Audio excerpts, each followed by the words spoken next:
I'm Carmen, and I'm the founder of Ananas Anam, which is a company that uses the fibers that you have in front of you, but probably all of you, most of you know all about my story, so today is not going to be about this. But anyway, for the people that don't know, from these fibers, which come from the leftover of the pineapple harvest, the leaves that are usually burned, 80% of them, or left to rot in the ground.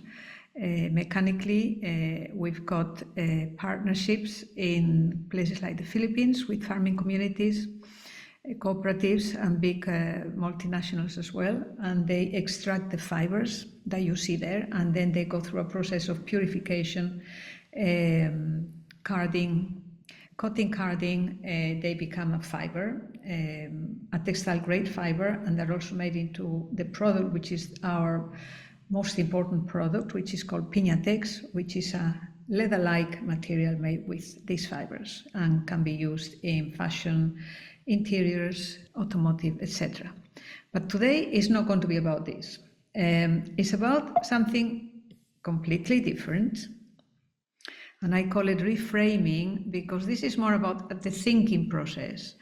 It's not about my work, it's about my way of thinking, which I think is really important for me. So when Iris asked me, I said, okay, I'll do a bit of something different because I think bio ladies know me too well already. So I like quotes, and this is one that I can't remember when I wrote it, but the process of transformation can begin at first within. For we cannot immediately change the world. We need to co-create a future based on values, people, and planet. And more in my professional life, I feel that this co-creation based on values, and the values then are reflected on people and planet, is the most critical thing. So the whole thing is really about we have to change ourselves before having to change the world, because we're all talking about changing the world, doing this and the other. More and more I think I need to change myself. So I have 3 little blocks. One is reframing our thinking, which to me is a new threshold, because this is not something that you usually talk about when you talk about your product, talk about, other people. Reframing our purpose, and this is a little bit related to where my company is at the moment, which is in the upscaling process. But maybe for others it's not supposed to be at that level or at that kind of process, and then maybe it's better to have economy without growth, which is another big field, but we can discuss it if we feel like it later on. And then reframing our work method, which again is to me very, very important. How do we work together? I have long conversations with Iris particularly about how do we work together and how do we build these relationships, which are really important, not just in a small team, in a big team, worldwide. I mean, we are building our relationship as we're speaking in here, but I'm meaning about how do we build business this way. So reframing our thinking, I really see it, as I said, as really a new threshold that we need to do now. And just in case you think, where am I? I am there in the Philippines, standing on something, but what you see in the background is actually Tagaytay, which is a volcano. This is a volcano inside another huge volcano, which is now with water. It's quite an extraordinary place. Just before COVID, I think it was, or just at the beginning of COVID, the volcano erupted, and we were working with a good few small plantations around there that it went completely dead, everything dead. It's just starting to grow now. So I do like quotes. So imagine a world in which we become stewards, not the spoilers of the natural world. And I think this is really, really important. The vision that I wrote for my company quite a while ago is to heal the relationship or the rift between people and planet. And to me, this is such a core value, right? How do we do that? If we become stewards, we already are working on that core of healing this relationship. And this is what my thinking is about. And this is just, I mean, listen, I did this, imagine, 10 years ago. I was writing my thesis, right? 2014. And I was really trying to think. I just want to show two drawings of a whole long months of writing and thinking, what am I doing? And this was when I was developing Piñatex, the material that comes from the waste of the pineapple leaves. How am I working? How can I develop something from zero? Because there was no value chain at all to develop something. So you really have to do a lot of thinking. How is it going to be? How do I bring things from one level, which would be, at the time it was this level right up here, which I call upstream, and I call this downstream. So in upstream, I would be, because this is a very personal kind of way of growing in a way, I would be interconnecting and communicating, working, collaborating, sharing thoughts with researchers, artists, partners in the natural fiber industry. So it would be really more on the top level thinking processes, right? There wouldn't be too much of a business product development.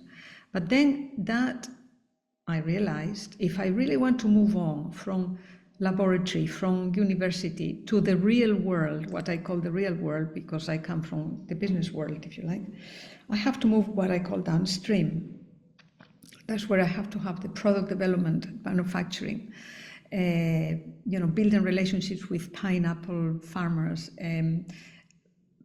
factories, textile researchers, a lot of things, right? Including then brands, legal, for example, patents, etc. So how do I do this, and how do I relate these two things? And then how do I, in a way, go from one to the other, right? Because this is not really just one way. This is a continuous inflow and outflow from ideas to reality products. And then from the products, you have to go back up there, continue the research and development, doing joint development agreements, etc., which brings you back to here. So if you think of my mind going, what is it and how do I really work this out? And I couldn't say hundreds of drawings and thinking afterwards, but really lots of them. I realized that really I have to move from the what I would call upstream and downstream to something else. I have to move from the world, okay, what it is pertaining to matter, which is what we are usually talking about. We're talking about fibers, we're all into fibers. We're talking about this. How do I move into this, from this roadmap, going in and out, from materials to practices to product development to collaboration, economic of scales, operations, market. What is it that drives all this? And I kind of realized, I think we all know this, but one thing is to know, another thing is to realize it, is that, hang on, I've got to go deeper inside myself. I've got to have these values, something inside me that makes me go through the ins and outs of what it is, as Angela was saying, develop something, number one, from nothing, number two, into a market which is completely new and is a difficult market, right? So this became absolutely critical to me. And it is really here, which is really, the inner side is really about ethical values. It's the spiritual world. It's not the physical world. And then from there, with strength, with whatever we build within us somehow, then we can go out into the world and we bring all these things, the values, through the material and design practice. And to me, this was such a breakthrough in my mind. And then it really came like, who am I and who are we? How do we frame our thinking that way? This is the same thing, but again, the inner core is really about this, what drives us? Because as far as I'm concerned myself, if I don't have something that drives me inside, I cannot really drive anything outside. So it is these soul qualities, ethical values, humanity, empathy, humility, which then, I believe, gives us this inner strength to go out, right? And then we can really go into the matter, to the world at large. So this is something that has been mature within me for all these years, and it's becoming more and more important to really understand as the company grows, as we are really dealing with so many different people now at really top levels. Who am I? What are the values that are driving me are becoming more and more important, because it's so easy to get lost in the outside world, if you like. What happened here? Did I stop? Sorry, I have to go back. I thought I did the little arrow at the bottom. Let me just go back. You have to go to your inner world again. Yes, exactly. Let me just That was see. the stop. Wow, that's the thinking. Hang on, where are my little arrows? Where are my little arrows? They're gone. Guys, just a minute. Let me just do this again. Okay. Right.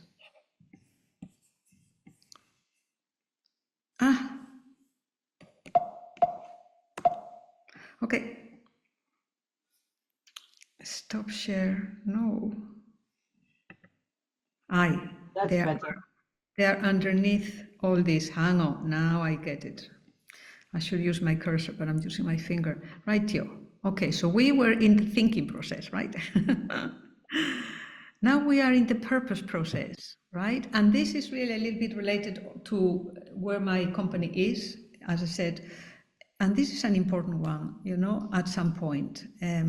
Are we to upscale?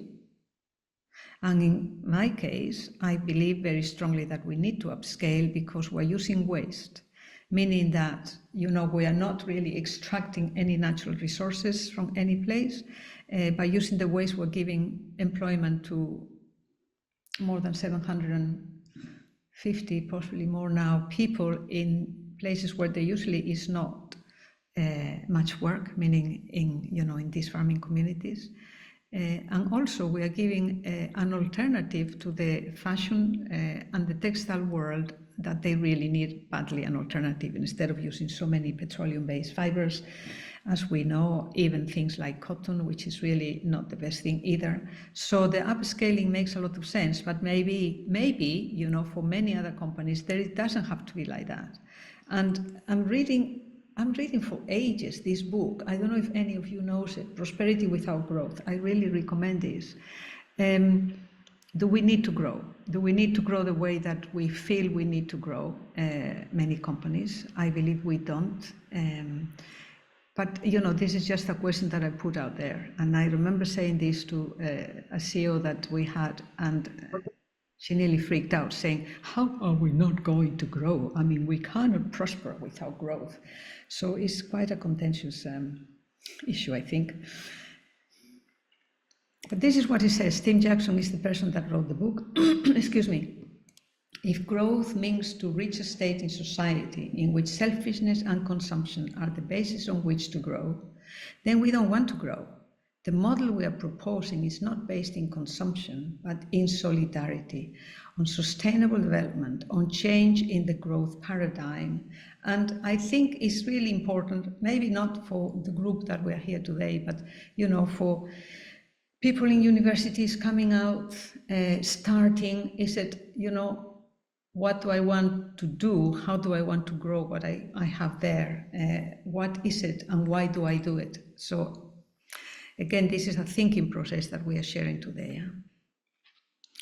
And for me, this purpose, and this is more related to my company of the scaling, it has to be done the right way. And this is how I envisioned it. It's really scaling in different levels. For example, scaling up. Yes, scaling up means growing in a particular way, but it has to be with a meaning, okay? And it has to have a positive impact on markets. We can go hours thinking what is positive impact. We can think about, and we can discuss if we have time, positive impact on the end consumers and the clients, which are the brands. And I think this is so critically important, to really think why you do it and how and what is that impact. But again, scaling out, I think, is really also very important. Again, in our case, if we scale out, as I said, we give more and more employment, we use more natural resources, waste rather, not natural resources, without using land, without using any water, pesticides, or anything that really has a negative impact. So land is used for what it should be, which is growing food. More and more we need that. So then this scaling out, it really reaches people that they wouldn't have the opportunities, the communities, because, for example, if you think of a cooperative that is going back to the field, a lot of women having a job that they didn't have before, using this automatic decorticating, meaning fiber extraction machines. You've got then the local, I wouldn't call them engineers, whoever makes and fiddles with machines and whatever, but in the Philippines particularly, there are so many now small little business like that they need to help, and they have more of a job because these machines need to be taken care of. They're always building more machines. Now they have solar powered machines, decorticating. So this is really how this is scaling out. It's not just, as an end business, money making machine, but it's really reaching out to the communities that they have a direct impact in their society with consciousness. And I think that's really so important. And then the other one is scaling deep, which again, in my company, to me, I think this is really, really important. Who are we? What is the culture of the company? Are we changing? Are we becoming this, not the teamwork and it's happening really that I built, you start in a way and then suddenly you've got people coming with different ideas. Is this impacting on the cultural roots, on the vision and the mission of the company? And I think this is something that we need to encourage not to happen, and in some companies more than others this could happen. So the quote I put at the end, are we working with hearts and minds, or are we working with fear? Are we working for ourselves, or are we working for the world? And I think this is really very important. Again, we have to go from the thinking to the action, but the purpose of a company and how we grow up, even in small scaling grow up, it's important that we really have this thinking and the vision of why, how, and who is impacted by it. From the company, the inner core of the people, to the outside world. And how do we work? Building bridges, very important. How do you build bridges? Through having trust and interact with each other. Building bridges between us and the world, promoting collaborations capable and worthy of trust. Trust is what supports us through conflicts and crises. When we develop the capacity for trust, we connect with others and trust ourselves to them. And this requires courage. It requires us to trust in ourselves. And again, as I said, this is really food for thought that we are sharing today. And I'm in this trust process forever, you hear something, you said, oh my God, can I trust, or is this right? How can you work trusting that what you believe in, what you really are passionate about, and you believe it really has an impact in whichever form, because I think most of us in this group are thinking that way. How do you do that? How do you get this courage up in a way? You have to trust yourself, first of all. And this takes a lot of, to me, personally, inner work and courage and practice as well. And this is just one sentence from our branding, the branding strategy that we built. And it's really, we build a brand thinking that way, the same way that I'm thinking, right? A brand is not just a name, and it's not a publicity, it's not, it's much more that it's really the soul of the company. This is what I would call the brand. And I have it in here because I believe it's important if we can help people understand, which is what we are doing right now, they can contribute. And if they contribute, they shape the future. And this is really the end of my little sharing with all of you. Fabulous, Carmen. More You to put into think. words what we're feeling and thinking. Yes. Well done, you. Yeah. Sometimes I think, why do we do BioLadies? It's the same sort of thing. We try and spread the word. I think of it more as evangelizing, but if you don't believe it yourself, how can you make other people believe it? I think people can tell a lie from a real, authentic person, or you can fool some people some of the time, but not all of the time. If you don't really believe and do what you say, what do others think? I love that. I thought it was really profound. Thank you, Carmen. I think it's interesting about what you say about trust because it's so fragile as well. And then when you start to get into organizations or institutions where trust is broken, that is such an enormous process to rebuild. And then I was thinking about this in another way. It's like, but like love or trust is like the more you share, the more you have. Whereas like money, the more you share, the less everybody has, you know. So I completely sign up to your, it must be hard. I mean, Alex probably understands this as well. There's a certain, you have to sustain the company.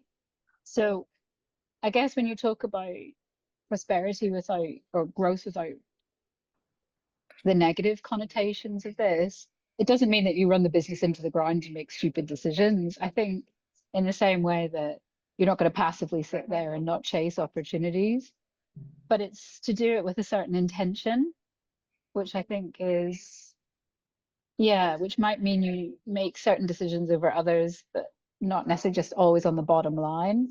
And I think when I think about universities, I wish people had more of that courage to make decisions based on the contribution, the meaning, the value of education, and not just how much student fees cost and how many students you need to teach to make the books balance. Sorry, I hope you can hear me because it's very noisy in here. We can hear you. You very well, Brenda.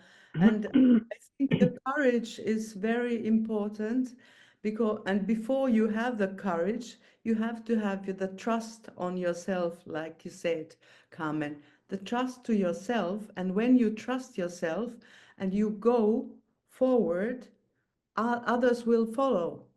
Then you can share the trust you have in your inner side, and others can trust you if you trust yourself. And then you get the companies and the people who go with you because they trust you. So it's so simple. Yeah. Thank you. I think also belief in yourself. I think that what probably some people feel is they have an idea of what they want to do, and they want to go for it, but somewhere they don't quite believe that they're going to get there. And I think the problem is you come up against so many brick walls when you're, starting with a new product. I think you mentioned about people getting used to using natural materials, people getting used to changing and not thinking about the polyesters of the world all the time, or this is something new, even though what we're talking about are materials that are really old. But I think I felt I've had to believe in myself, and there's been times where I probably curled up in a ball and thought, that's it, and I've had enough, I'm not going to continue with this anymore because I'm up against brick walls here. But then the next day I'll wake up and think, no, come on, fight this. You believe in it. You have to believe in yourself and believe in your product. And I think that to me is the most important. And there are going to be brick walls, and there are going to be hole, pits there in front of you. You think, oh my God, how am I going to get around this? But it's a matter of just believing what you're doing is worthwhile and that you can make something of it. And I think that is really important. So that's my little bit of experience, I suppose. Zena, any views as one of the younger?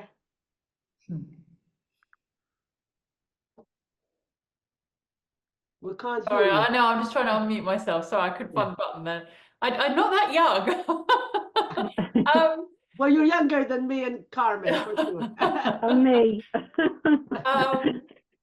Yeah, I thought that was very beautiful, and as an artist, I find it very strange because people enjoy my material, they enjoy what I make, and that comes from something that is similar to what Carmen's talking about, is you have to believe in the material and you believe you're doing it for the right reasons. But then to make a business out of it, I'm finding it very, very difficult because it's completely the opposite mindset, and you have to bring it both to the table and just trying to make it work. It's incredibly difficult. Yeah, but keeping that core of like why you're doing it, I absolutely agree with, is essential. Yeah. I think that's the whole point when you really grow. I was just thinking about Angela as I was talking, because having your business that you grow it yourself, and with people like you've got now, your family running the business, it's not the same as if you really have, as we have, investors that are coming from complete different fields. Even if they say they are kind of ethical investors, they are not ethical investors in the whole world, because when it comes to money, it's money, and if you don't really get where you need to get, they clamp you down and they basically control and they do whatever they like, which is really where you can really see what and how this inner core that I was talking about is crucial, because you are really up against not just the market, just people that you thought they come to me because they believe in it, but in reality, do they believe in it? You don't really know. So I think to me it comes with a lot of experience as well. I mean, 10 years ago I wouldn't be as strong within myself as I am today. I mean, more bashes you get, the either you get stronger or you collapse, right? That's for sure. But I think growing a business, Sina, it's really where you really need this kind of inner core, which you really have to protect, the way that the earth protects the roots, and you're trying to do things with it. But it's really so important. It's not just, that's when it's really the real world gets to you, and then you've got to react one way or another. And that really happens more and more as well, Yeah. as you probably know.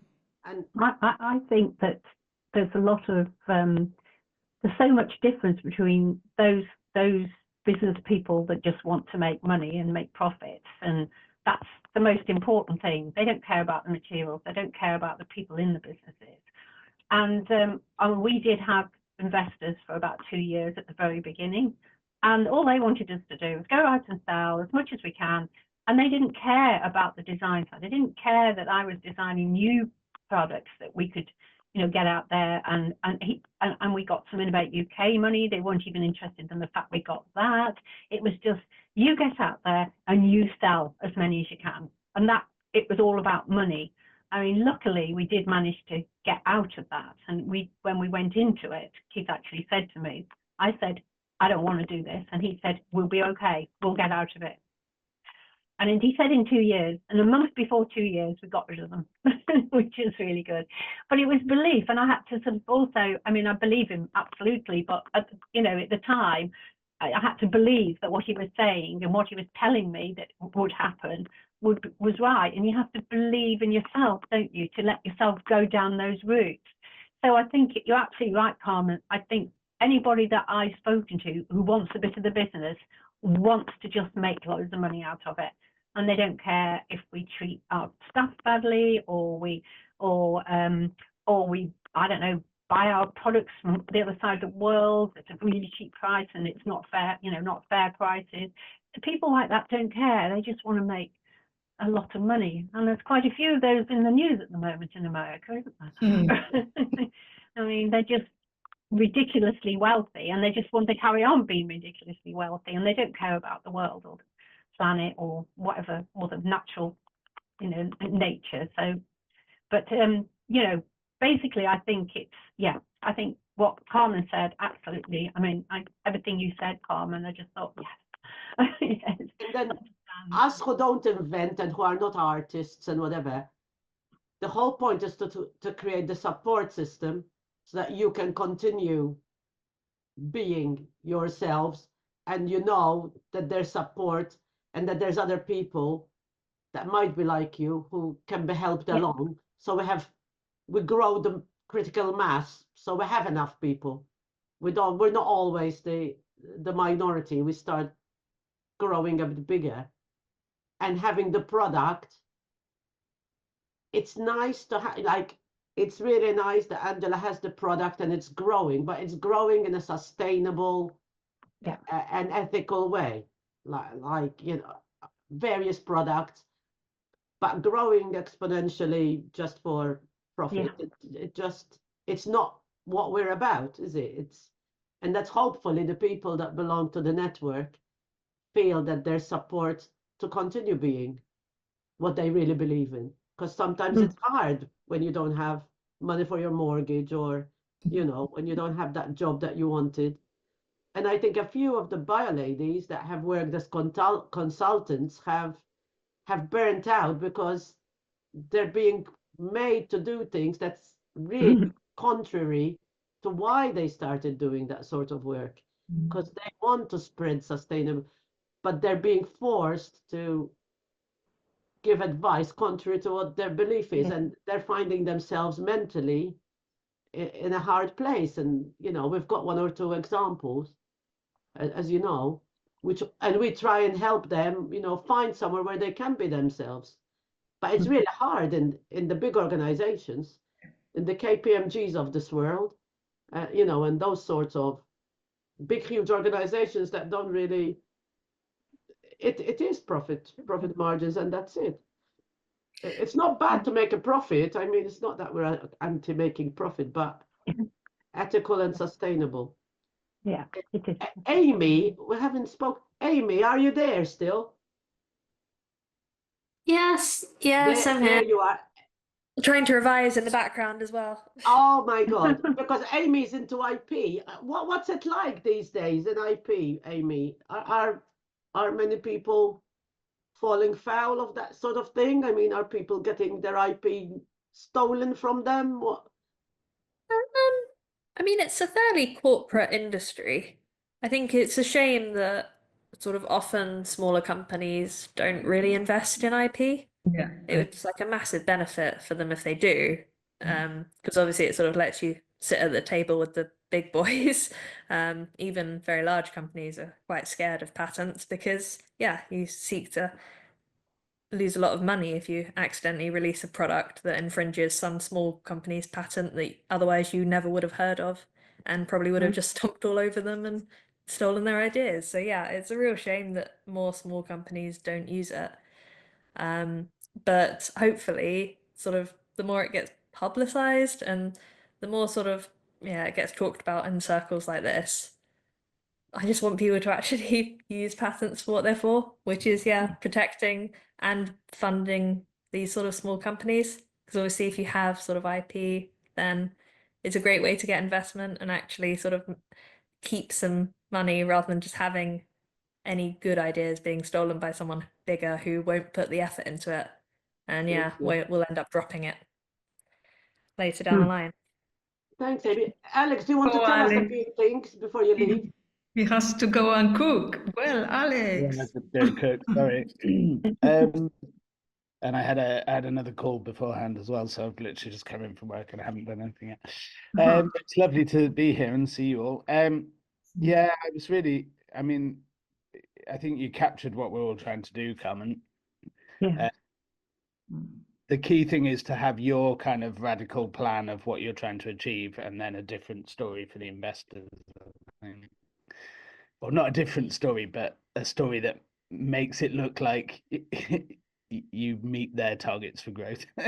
You have to do it anyway. You have to do both. And that's really why, with the patterns, with anything we do, that's really why I think this, what I call developing our inner core, to really, know who you are and being able to stand up and say, this is right or this is not right. And it's nothing to do with the good or the side bite of a business. I mean, a business should be always a good thing anyway. It's really how we react to things, and not only react from the business side, but as people, because I think we probably all know, at least I do, every time I have a very difficult meeting, I mean, I just, I kind of shake up a little bit and saying, oh my God, this and the other. And how would it be that we are really so together inside? I don't know if that could happen, but I'm getting better at this, that they don't shake you up anymore. They, you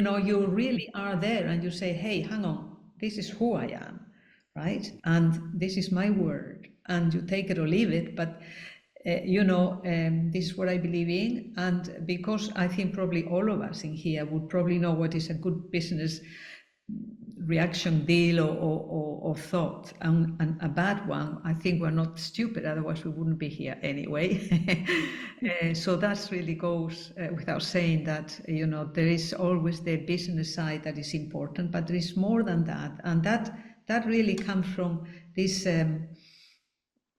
inner strength, whatever we call it, and whichever way we take it. I mean, just because I know half of the people in here, and some of them came to my house not so long ago.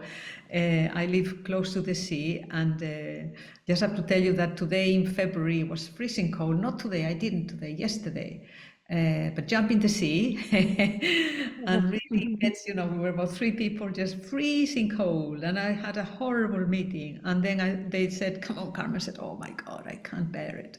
Come on, Carmen, let's jump in. And you jump in and you feel better. I mean, there are ways, even the physically, emotionally, anemically, whichever way, there are ways of making ourselves feel better and stronger. Then you jump in the sea. I mean, oh my God, it was so cold. Yeah, Carmen, it was 2.8 degrees centigrade in the lake I was in. Oh no! I was breaking ice to get into it. No! I don't think that it's cold in Barcelona. Oh Exactly. Exactly. We had 11 degrees, so this is springtime. But I mean, Alex, you're a Superman. I Anyway, think Alex is made of sterner stuff.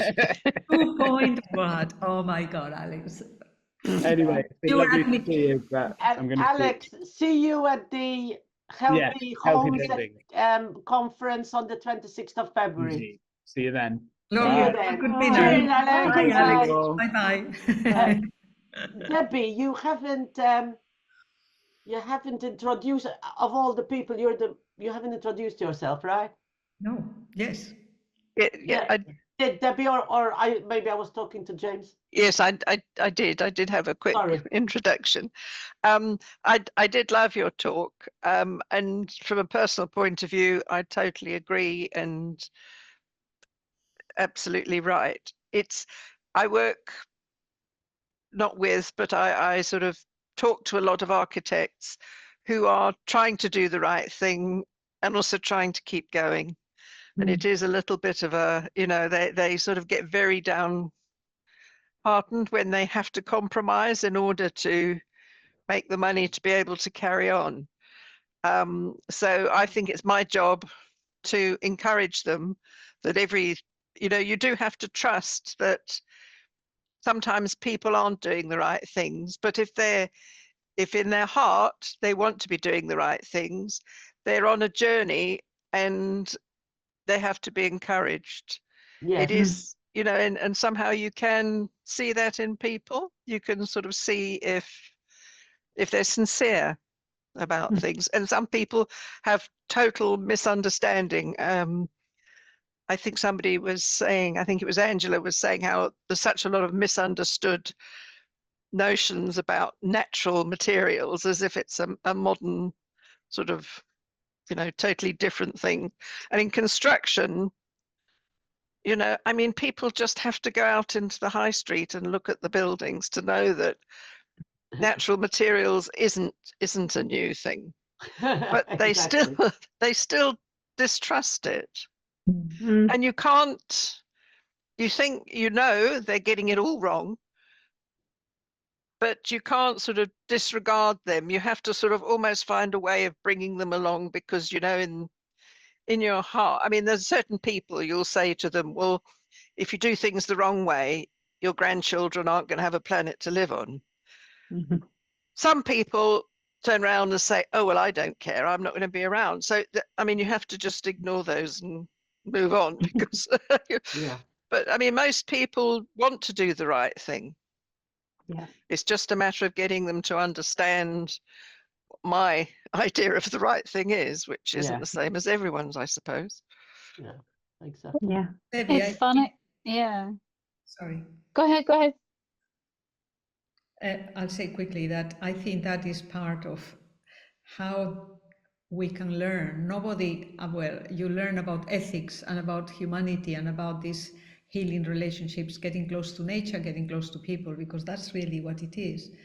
How do we learn that? And some people may have it at home in their families, or friends or whatever, but it's not something that is taught in any form, I believe, in any form that can really become a habit, How do you care for each other? How do you respect others? How do you respect nature?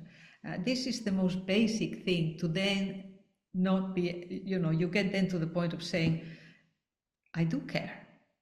You never say, I don't care, because then you do care. And then you build these qualities within our souls, which are really about, respect and humanity. And this is what we need in the world, And a few years ago, I wouldn't be talking about unlove, because we forget that love is a big thing as well. I mean, if we don't have love for ourselves, for each other, we just can't really build ourselves in any way.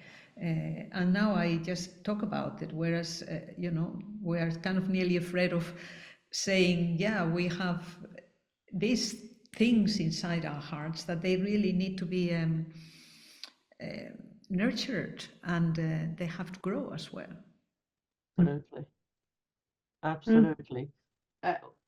It's 8 o'clock, but I just wanted to show Zina. Zina, while we were in Barcelona, we went to an exhibition.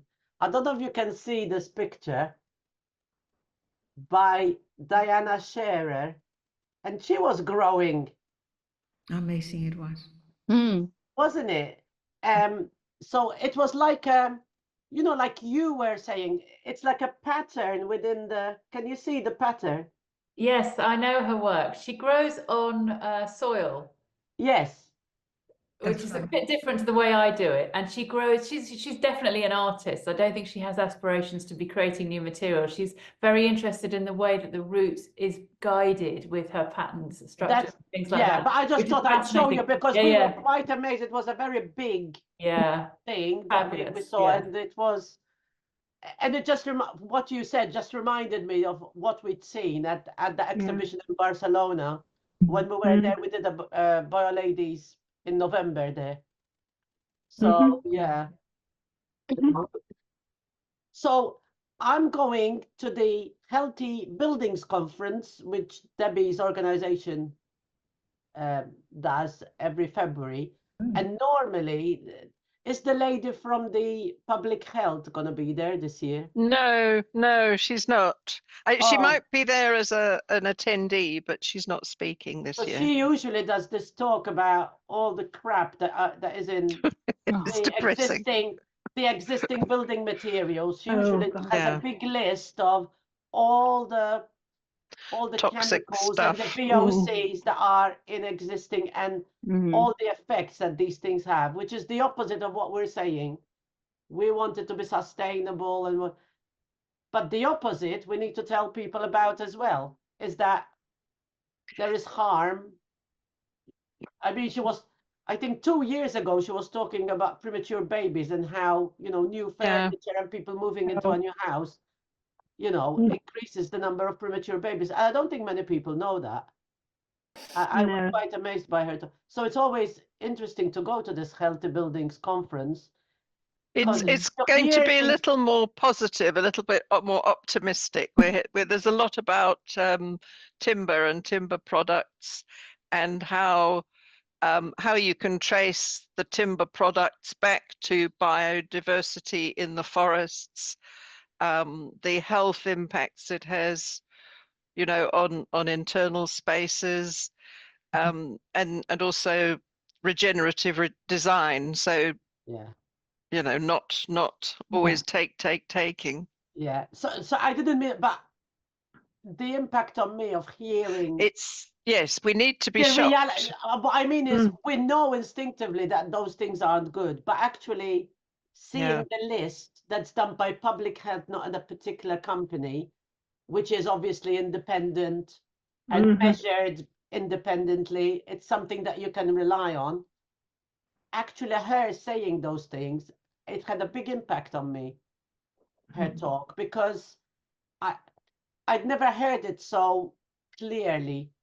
Like, when you say things to people, there's, you know, Yeah. what's your proof? Why are you saying, you know, actually trying to convince people of the opposite of what we're saying, which is, if you have a sustainable product, it's better for you, it's better for your health, it's better in general for the world.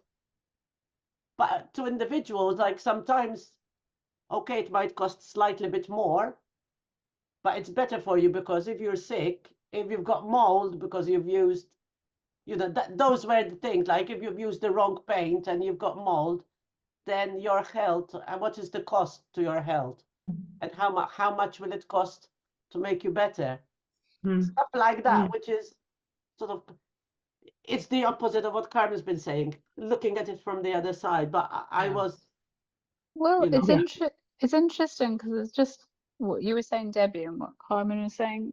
It's interesting what we value, and I guess financial value is a very near term thing. But then what you're talking about, Iris, is like what we value in terms of our decision making, and we always discount the future self. We're like, oh, but present self, you know, can save £20 per square meter by getting this cheaper whatever product, but future self will be maybe kicking, you know what I mean, because of the implications that you can't necessarily absolutely. see at the time. And then coming back to what you were saying, Carmen, about creation of value that's not just a bottom line, it's like sustainable welfare.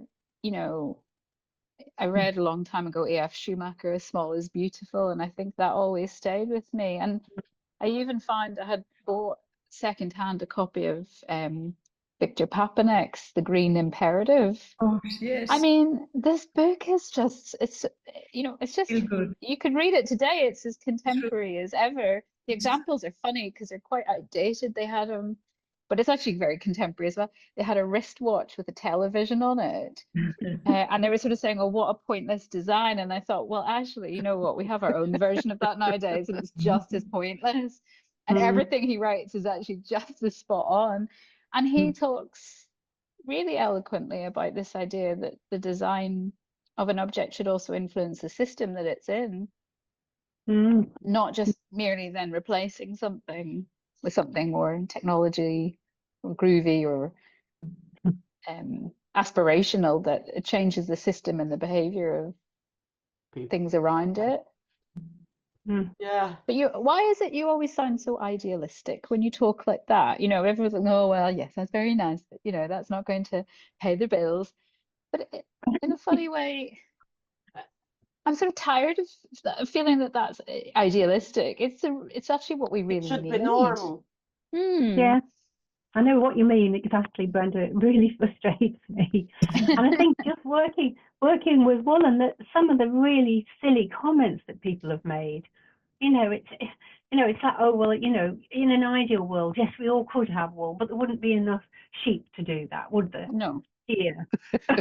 You know. Oh, if you, This guy, it was somebody I went to meet back in 2009, actually. I had to meet him at this hotel. Never met him before. And the first thing he said when I walked in, he said, well, where's the big cardi and the you know, the the wooden shoes or whatever, the plastic, you know, shoes like flip flops or something. And he said, "Oh, you're you know, you're just like normal." And I said, "Well, what did you expect?" And he said, "You expect me to be a bit of a hippie, you know, with long hair Yeah. and beads and Yeah. man and Well- things." And I think that's the problem, like Brenda's saying, you know, that people haven't, they have like this view of what you're going to be like, don't they? And it's no.